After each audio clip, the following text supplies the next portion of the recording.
Arif Hüseynov sərgisi təntənəli şəkildə Mirzə Fətəli Axundov adına Azərbaycan Mədəniyyəti Muzeyi qalereyasında açılıb. Sərgidə dəvət olunmuş qonaqlar iştirak ediblər. Onların arasında Azərbaycanın Gürcüstandakı səfiri və səfirliyin əməkdaşları, həmçinin incəsənət sahəsinin nümayəndələri və Arif Hüseynov yaradıcılığı ilə maraqlanan şəxslər yer alıblar.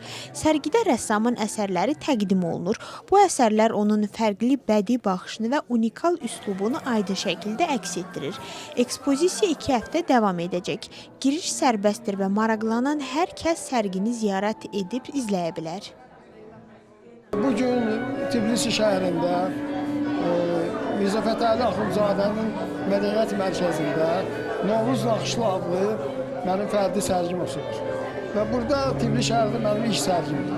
Bundan qabaq Polis tərəfdə olmuşdu, başqadır. Ancaq bu Novruz bayramına əlaqədar, Novruz bayramı çərçivəsində mən deyirəm ki, bu tamaşaçılar Gürcüstan tamaşası arasında marağa doğurandır. Çünki mən bilirəm ki, onlar Gürcüstan ictimaiyyəti milli tarixə, milli bayramlara çox verdi.